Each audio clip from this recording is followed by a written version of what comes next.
Good afternoon, everyone. This is George Weigel again, speaking to you on this second Sunday in Lent, virtually. Looking forward to being with you in person towards the end of the Lenten season. The station church for the second Sunday in Lent, St. Mary in Domnica, and the great Basilica of St. Mary in Trastevere, which will be one of the station churches visited during this second week of Lent, one of the great Marian churches in the world, invite us today to a reflection on discipleship, and to think about discipleship through the person of Our Lady Mary. In 1964, at the close of the third session of the Second Vatican Council, Pope Paul VI declared that Mary was the mother of the Church and should be honored in the future under that title. This was an important statement in that it reminded us that Our Lady is a figure of admiration, an advocate for us within the Church, within the household of faith, not outside it. But what does it mean to say that Mary is the mother of the Church? I think it means, in large part, Mary is the mother of the Church because Mary is the first disciple. Discipleship begins at the Annunciation, when Our Lady responds to the angelic salutation and the shocking news that she is to be the mother of the Messiah, by immediately saying, "Be it done unto me according to your word."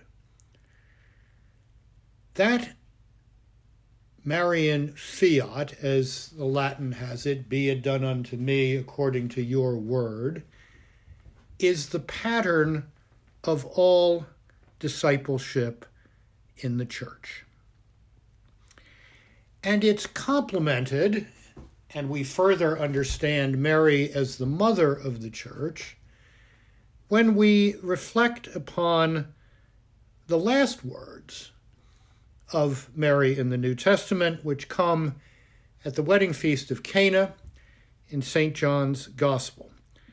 And as we remember, the last thing that Mary says in the New Testament is, "Do whatever he tells you." Do whatever Jesus tells you.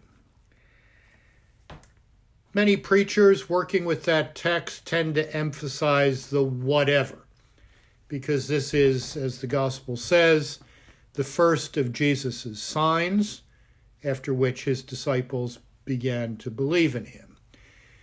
I think there's another way to understand that text, and that is through the pronoun.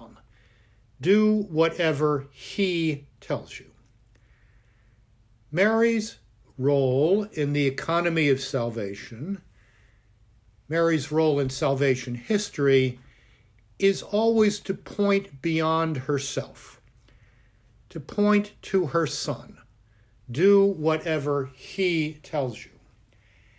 And because Jesus is Son of God, as well as Son of Mary, Mary's telling us, do whatever he tells you, points us into the two central mysteries of Christian faith, the Incarnation and the Holy Trinity. Today's Gospel of the Transfiguration reminds us that we will live by that Marian injunction to do whatever the Lord tells us if we listen to him.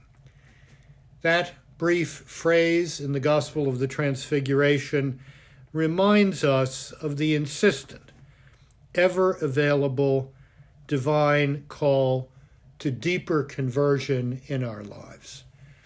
In this first period of Lent, the first 2 weeks of Lent, we are called to examine conscience about how well we have answered that insistent call to conversion.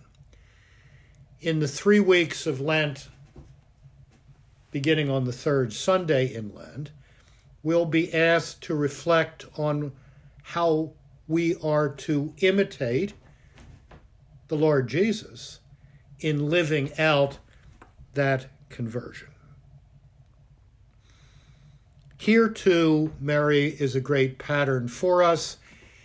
And in a remarkable address to the Roman Curia in 1987, Pope John Paul II said that while there are many enduring forms in the Church, the Petrine form, the form or model of authority and jurisdiction, the Pauline form, the model of proclamation and evangelization, the form of the Church that takes its origin from the Apostle John, the contemplative church. The most basic of these forms of the Christian life is the Marian form or profile in the church. Again, because that Marian fiat, be it done unto me according to your word, is the basic pattern of discipleship throughout the church, and it's what makes the rest of the church make sense. The church exists to foster discipleship and holiness, and that brings us finally to Mary's Assumption. In the Ascension, which we will celebrate 40 days after Easter, the church proclaims that humanity has been taken up into divinity. With the Assumption, defined as a dogma of faith in 1950, the church proclaims that this taking up into the divine life is the destiny of the entire church, prefigured and displayed in the first disciple, Mary, assumed body and soul into heaven.